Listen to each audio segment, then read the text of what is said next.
In this week's podcast, Ethan, Justin and I discuss whether or not natives really make better teachers. There's a lot of controversy surrounding this topic called Native Speakerism, and so we discuss the advantages of having a non-native English teacher as well as the advantages of having a native English teacher. It really goes beyond just having English as a first language, and we hope that this podcast will help you to make an informed decision when choosing your teacher.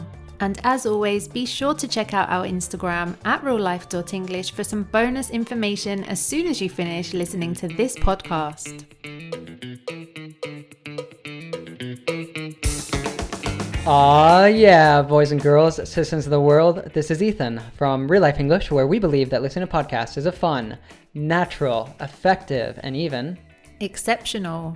So download this podcast and listen to it while you're stuck in traffic, teaching your puppy a new trick, or even taking a sunrise walk on the beach. I'm joined here in the Cross Atlantic studio by the man who never misspells a word. If he does happen to spell something wrong, then Oxford simply changes the spelling. Justin Murray. That's very true. And as always, by the lovely Andrea. How's it going, Andrea? I'm great, thank you. So, Justin, do you want to quickly explain what that joke means? Well, spell check is basically when the system, for example, Microsoft Word, the program that you use to type, it checks your spelling, it will correct you, right? But in this case, if I make a mistake, then Microsoft Word will correct the English language, right? Or Oxford. Very famous dictionary all over the world, right? Yep. So, Andrea, do you want to let people know what we're going to be talking about today? So today we're going to be talking about whether or not natives make the best teachers, really, because lots of people have a preference of wanting a native English person to be their teacher. However, there are so many non-native teachers out there as well that are fantastic too. So we're going to be discussing this interesting topic. I don't want to give too much away right now, so I won't go into it too much more, but if you continue listening, there'll be some interesting thoughts for sure. Yeah, I think it's definitely one of the biggest myths in the world of English as a second language. So hopefully it's one that we're going to debunk in today's podcast. What does debunk mean? Debunk means that you basically show that a myth isn't actually true. So maybe there is some truth to it and some things that aren't true, and hopefully will open your mind to new ways of thinking about who should be teaching you English. So that said, before we get ahead of ourselves, as Andrea pointed out, let's jump into today's shout out. So today's shout out comes from Saori Ito from Japan, and it's titled No Real Life English, No English in My Life. And he says, "Hi, I enjoy listening to Real Life podcasts every day. Last month, I received feedback from my English exam that shows how much I've improved my listening skills in a fun way. I didn't use a lot of my time to study for the exam. As I am an English learner, I've been taking this exam since 2015. I was struggling to reach 400 for the listening part for 5 years, but finally I received a mark of 420. Real life podcasts changing my English life dramatically. My English skills have improved slowly but surely. I don't find it difficult to listen to my foreign friends or neighbors now, so I can continue smoothly more than before. I believe strongly in improving listening skills as it improves communication skills simultaneously. To me, if there's no real life English, there's no English in my life. I can't thank you enough to Ethan, Andrea, Justin, and the Real Life English team." Wow. Oh, yeah. Wow is right. That is a very impressive shout out. And it's really great to hear, Saudi Ito, that you've been able to, I think, with some hard work, I think you have to give yourself credit where credit is due. And I'm glad that we could help you along your journey. So if our podcast has helped you as well, then, please let people know by going and giving us a shout out, help more people to learn with us. And you can do this by heading over to Apple Podcasts, Stitcher, or wherever you're listening. And by leaving us a 5-star review, you're helping people from all over the world to revolutionize their English listening, just like our fan here in Japan. So that said, I think we have a pretty amazing quote to share with y'all. Okay, so today's quote is, "One language sets you in a corridor for life. 2 languages open every door along the way," by Frank Smith. So what's a corridor? A corridor is a hallway, right?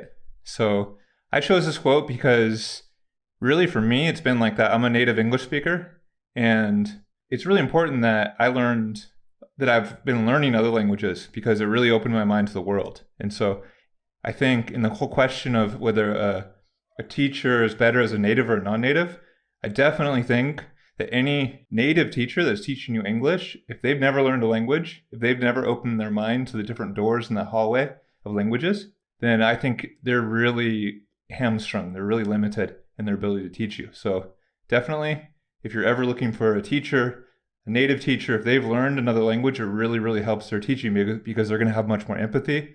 They're going to have a much bigger perspective for language learning, for culture, and for everything else.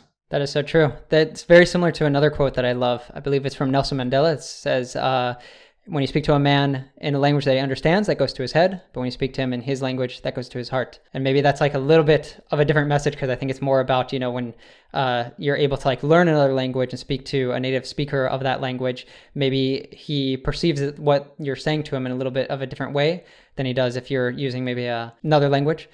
But I think that what you said about empathy is absolutely true, is that like if you haven't been through that journey yourself as a teacher, then it's really hard for you to actually understand what that person's going through, whether it's a native teacher or a non-native teacher.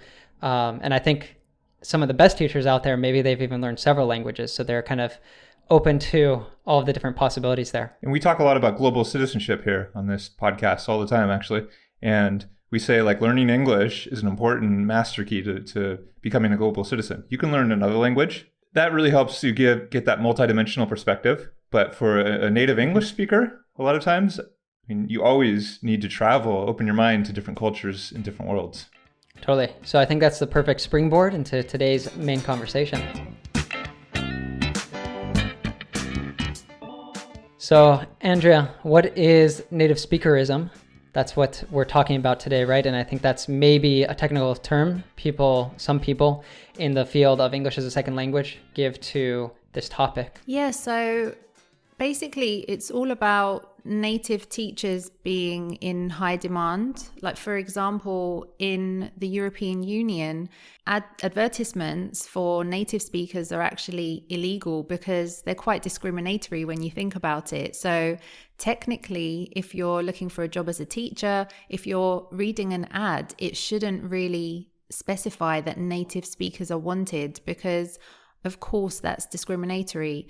However, there is this feeling at the moment and this demand for native teachers, and we're here to talk about maybe why that is discriminatory, why you don't necessarily need a native teacher, and why do people want native teachers? What's the reasoning behind it? It's really interesting that both those points that you brought up, and that's definitely what we're going to be talking all about. But I kind of had to also point out something. There were a couple of words that you said very different than I think Justin and I would say it. So the full word of ad, how would you say that? Advertisement. So an American would say that advertisement. Yes. You'd say it the same way, right, Justin? Yep. And I believe you guys shorten it a different way as well sometimes, right? You'll say like an advert. We do. Yeah, we would usually call it an advert. Would you just say ad? Just ad, yeah. Yeah. So that's one of the ones that was really interesting. And then I already knew that one, but I didn't actually know the other one until you just said it. So I would say discriminatory. How would you say that? Oh, discriminatory. There you go. So it's like completely different emphasis, right? Yeah, totally. I didn't know that one either. I didn't even realize it. I didn't know I was going to be tested. So that's just kind of like a little side note there for anyone, if you're listening and you're wanting to learn more about British or American English. Maybe those are 2 pronunciation notes for you. But that's a bit of a tangent. So kind of jumping back into the main topic, I think that definitely, like we talked about at the start, that this is kind of like a myth. And I think there are times when it is better to have a native speaker. I think depending maybe on your objectives in your learning, that can definitely be what you're going to need. But I think that it is a myth. And everyone kind of like always searching for a native or always thinking that natives are better or should get paid more. It's certainly not always getting at the actual truth of the matter, right? One thing I would argue, though, on one end of the spectrum, people believe that natives are a magic bullet, that they're going to solve all their problems, that you hire a native speaker and they're going to give you the English language spoon-fed. But that's just really not true. On the other end of the spectrum, there are a lot of people that say there's no difference. It's exactly the same. And I disagree with that, definitely. A lot of people that actually use the term native speakerism, they associate it with racism. And I don't really agree with a lot of that. I think there is differences. They're important differences. And I think we should respect the ways that non-native speakers are better and the way that native speakers are better too. That's my opinion. So the final point on this, I believe, and I think this is pretty self-evident, is that it doesn't matter if you're native or non-native, you must be a great teacher. And I think really coming back to the whole idea of like what makes a great teacher. So just really quickly, what would you guys say are the most important things for a great teacher, native or non-native? I mean, I think it depends on your goals, maybe, which we can talk more about those differences. But obviously it's like kind of the actually having put in the experience and the work. I think a big part of it that maybe non-natives, you might find more people who this is true of, is the actual passion behind it. Because I think with native speakers, the thing that happens a lot is it's kind of like a means to an end, which by that I mean that it's a way that's very simple, which might be for a lot of us, like the reason we first got into teaching, is like it's a really great way to be able to travel. And it's like you can, go to different places and you can work teaching English. And many people do this. And not all of them necessarily will actually enjoy teaching English. Not all of them will actually invest themselves in becoming a great teacher. So I think that you definitely need to take with a grain of salt that a person's a native and see if are they actually passionate about it and have they actually put that work in. I definitely agree, especially with you want someone that's passionate about what they're teaching.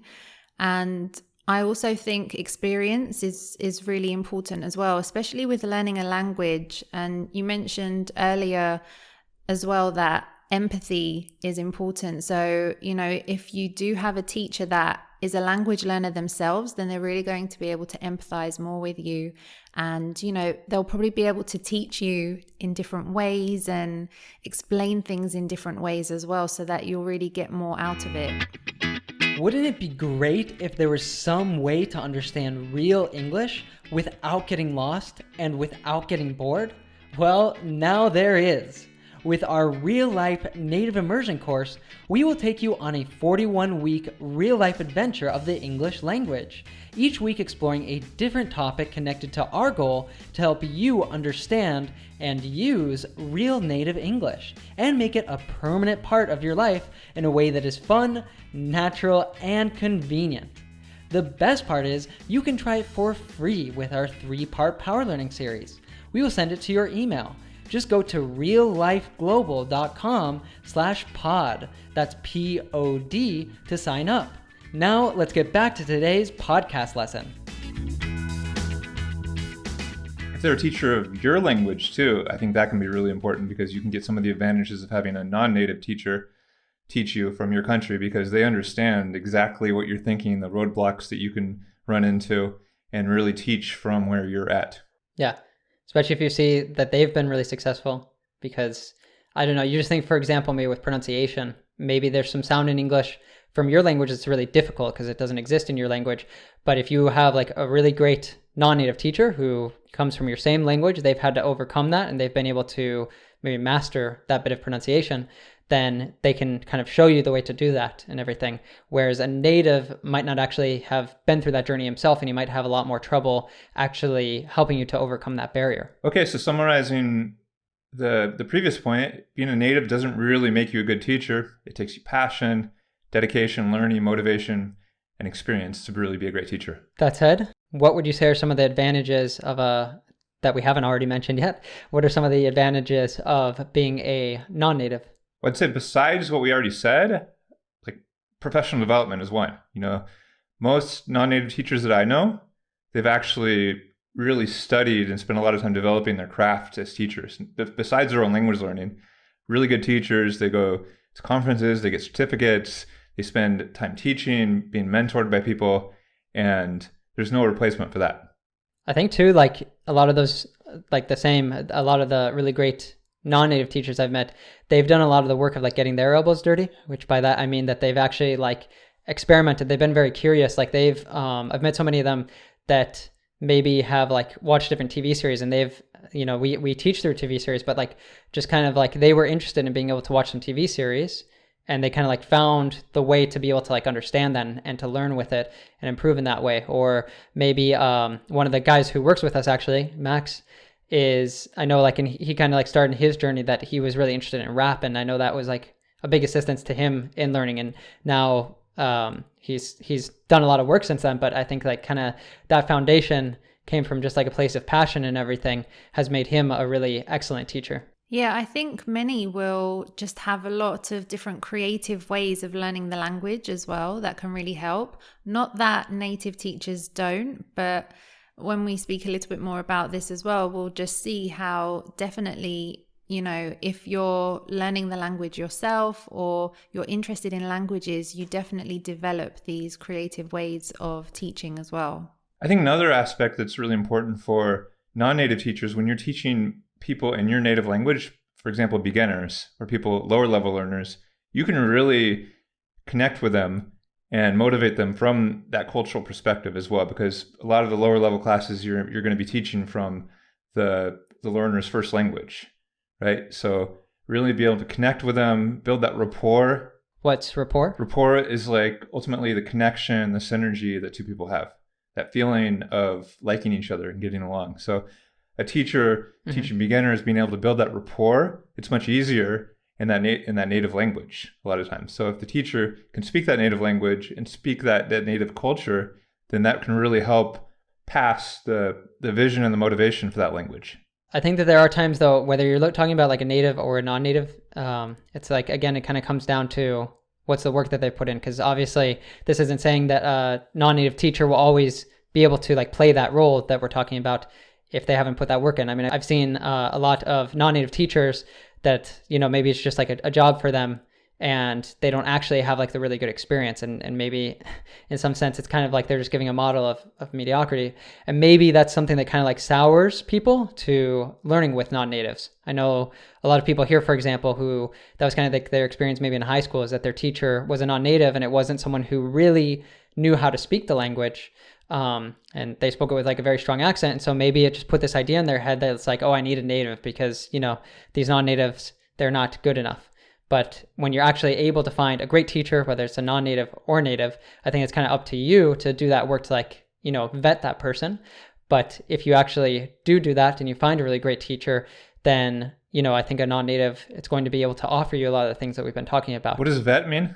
To vet, it's like maybe if you're hiring someone, for example, you're kind of like checking your references, you're checking to make sure that they actually have the credentials, they actually have the experience that they say that they do. Another important thing about that is I found a lot of language learners and the language that they're learning, they kind of get this attachment to the theoretical part of the language. So they might be like overly critical of mistakes. Like I've seen people like stand on the outside watching somebody else speak and be like, haha, that person made that mistake. Or they're kind of criticizing them in a way about mistakes that aren't really that important. Whereas a native speaker, even that same teacher listening to somebody speak their native language to them as a second language, they might be more accepting of that person's mistakes. So it's really important. A native speaker oftentimes is more accepting because they're like, well, the person's communicating. That's the most important thing. The mistakes are kind of secondary. Most certainly. That's true. That's a really good point. And I think that's something that certain people focus on. But like you said, it's not like what's important. The most important is to try and communicate, and, mistakes are part of learning.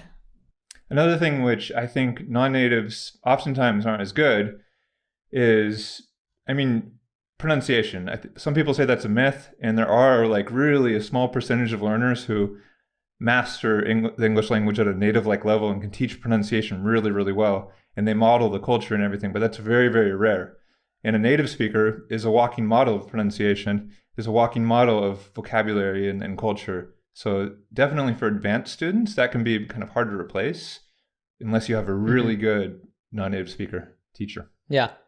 I think like I said before, I think in some sense, sometimes maybe a non-native, if they do have that really good pronunciation, maybe they can be a better teacher because they've been able to develop that from the same language and they'll know how to help you to do that. Whereas maybe a native, maybe if they've learned your native language, maybe they know more where you're coming from, but it might be more difficult. But I do think at the same time, kind of like saying that a native is like a walking example of pronunciation, it's like, okay, but where's this person from? Because like maybe depending where you come from, the pronunciation could be very different. And like even just same parts of the same country, Andrea and I have talked about this a lot, that, you go 20 minutes in your car somewhere in England and you're with like a completely new accent, and like they might say like different vowels in different ways or things like this. And I think like the base of English obviously is the same. So like having that schwa is like the most important sound, I think, in probably virtually every accent of English. So, any native will be able to teach you that. But thinking that they're always going to be able to teach you better pronunciation maybe is not necessarily true. I mean, it kind of comes down to what are your goals. Like if it's you really want to go live specifically in New York City, maybe it's good to have a teacher from New York City who can, teach you how people speak there, and they prepare you for that. But if you just want it because you need to speak in your job to people from Brazil and Germany and Taiwan, then, maybe a non-native will suit you just fine, as long as you're able to kind of like communicate in a way that's clear and easily understood.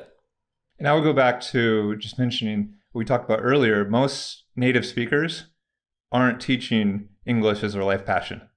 So you might find some of them that are really passionate about it, and I think we all are. But in general, I think a lot of native teachers only do it because they have to, or because it's to fill a gap in their life when they're traveling or something. But that's important to take into account, because somebody who's learned and trained and really made it their craft can do all these things we're talking about at a really high level, and it's probably better. So out of curiosity, Ethan, what do you think you should be looking for when you are deciding who you want your teacher to be, or what you're looking for in a teacher? Well, I think that definitely if you're searching for a teacher, we've talked about a lot of the things that are important, but maybe those are not so, they're easier said than like actually found. But I think that's something that's like really important, is like actually maybe asking them about their journey, like their teaching journey, what their experience has been like, and just saying like, how do they tell that? Like, do they kind of like light up when they're telling that story? Can you just like kind of tell their passion behind that? Or is it like just the story that's like, like, oh, well, it's really great for like traveling or something like that. Then you don't really see them like lighting up, or you don't really see the actual like passion about the language, or them seeing it as being something that they'll be doing into the future. Then maybe you could say, okay, maybe I'm going to continue my search. I think also it can be really good at some different websites if you are going that route to find a teacher, and especially nowadays with COVID happening and everything, maybe more and more people are taking their learning online. So if you're getting like an online teacher, then a lot of these different platforms that allow you to actually like take a trial class. So you could even potentially, it's something I've done in the past, is like found a few different teachers and done a few trial classes, and then decided on the one that, as Justin was saying, that I had like the best rapport with, and it also just seemed like they were really like passionate about it, and that they would be really able to help me with my goals. I think it really boils down to what you want to achieve, what your goals are, and what's important to you in that moment when you're looking for a teacher. And, if experience is really important to you, then, you can look for that in your teacher. You can kind of ask them how they would help you with the particular problem or goal that you have.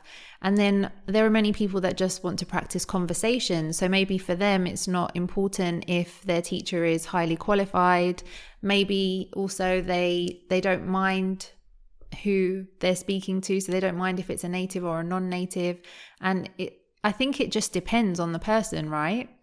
And a lot of times I think it's just important to just have conversations, right? You just want conversational classes. And oftentimes, maybe you don't even want like a teacher to be like a long-term teacher. Like Cambly, for example, is a website where you can go, and I don't think the teachers are so well trained on that website, but maybe it might make sense for you just to have a conversation and tell your story many times. It'd be great for your confidence at the very least. Yeah. And Justin, like, first of all, how would you recommend someone kind of like figure out, what should be their goals for learning? What's the best way to kind of like identify their purpose? And then based on that, how do they decide if they want a non-native or a native teacher? Oh, that's a really big question. I think it kind of goes back to like, starting with why, why you're learning English, just doing a brainstorm there. If it's for a job, where you're at in your own English learning journey, right? So are you a beginner, intermediate, advanced, and just looking at your options, going around and talking to people. I think knowing what's available, having a base of experience to compare, I think that's really important. So definitely, I think having a native speaker teacher can oftentimes be good, because I don't know why this happens, but compared to somebody from your own native language, it can often kind of be this psychological trigger in your mind when you're around somebody from that language. It's just causes you to kind of be in the orbit of that culture almost, and you're able to speak more confidently. I don't know if it's because sometimes when you're speaking a second language of somebody from your own language, from your own native language, there's this gravity pulling you back to speak your native language. But when you're with somebody who doesn't speak your language, who is from a different culture, you kind of are motivated to speak that language. So if you're an advanced learner, that could be a good reason for that. Mm-hmm. Although on the flip side of that, I think I've heard some people say that maybe they feel more timid or they get like more scared to speak to a native, even if it's like a native teacher who has experience and like they make you feel comfortable and stuff. I know like a lot of people, they'll be more self-conscious, for example, about making a mistake than they might be with someone who speaks their own language. Well, then I would ask, like at that point, is that a barrier you need to get over with more practice, or do you just need to practice more and just feel comfortable? Yeah, it might be a good reason to choose the native if that's your case, because it's probably like a fear that you should work on overcoming. But do you think that like if someone's goal isn't actually to go live in the United States or the UK, or to be working in a company where they'll be having like meetings with people from those countries, do you think that it's still valuable to be learning with a native? And if so, then what is that value? I would say, yeah, definitely. There is value. I mean, because you're probably practicing there's this idea that native speakers are more difficult to understand. And if that's true, which I think it is in some cases, then you're also practicing your listening while you're practicing your speaking at the same time. You can practice your listening with podcasts, with TV shows, with lots of other audio materials, but you can have that direct feedback from a native speaker.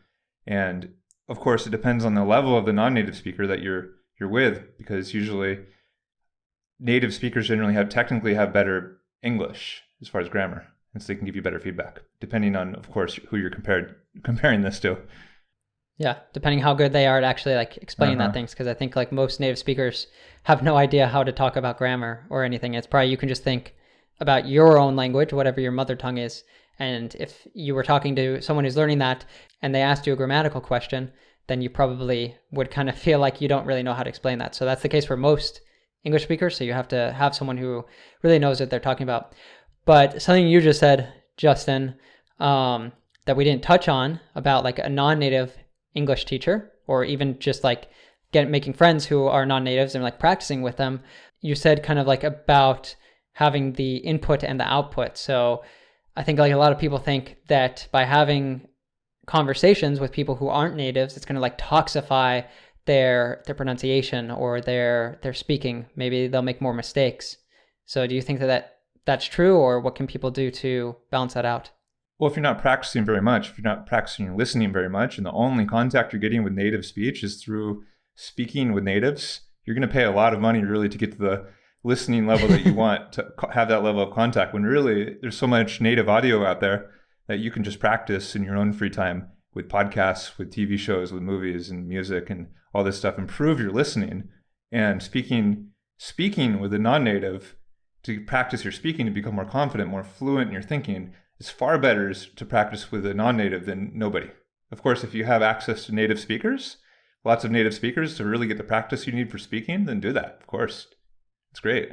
Yeah, I think the most important is just to be practicing speaking. So whichever way you can do that, that's really important. And then you can supplement that in many other ways. Like you mentioned, Justin, there's so much out there that you can consume that's native English. So especially your listening can be that, and that's really going to help you even with your speaking. So what you're consuming when you're listening, you can then go off and practice with a non-native English speaker and just build up your confidence with that, and study in different ways as well. It's like you said, it's better than nothing. It's just important to be practicing and actually speaking. It's way better than nothing. And I would come back to our mission. The mission of Real Life English is to guide learners beyond the classroom to live and learn and speak English in the real world. And real world fluency for us means that you can understand natives, means that you can communicate effectively with anyone, not just natives, but the 3 times as many non-native speakers in the world, and to connect to the world, not just native countries, but the world. And if you can do that, if you can connect across cultures and communicate with people and understand natives, then you have real world fluency. Mm-hmm. And I think like having a great native teacher or non-native teacher is going to help you to get there. So as always, thanks for joining us here on the Real Life English podcast, and we look forward to seeing you for another amazing conversation next week. Yeah.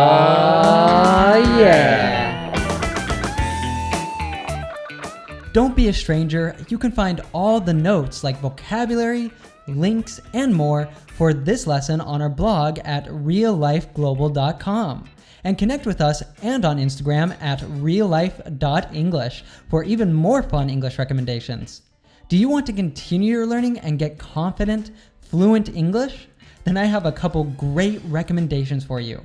First of all, check out our YouTube channel, Learn English with TV series, where you can have fun learning to understand fast-speaking natives with your favorite movies, series, and more without getting lost, without missing the jokes, and without subtitles. Second, if you like our podcast, then our Real Life Native Immersion course is perfect for you. It is the next best thing to studying abroad in an English-speaking country.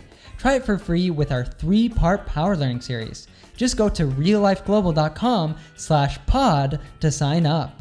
Finally, if you are enjoying our podcast, then please assist us in helping more people go beyond the classroom and live their English. You can do this by sending a link to this podcast to a friend or by leaving us a 5-star review wherever you are listening. We might even shout you out on the podcast.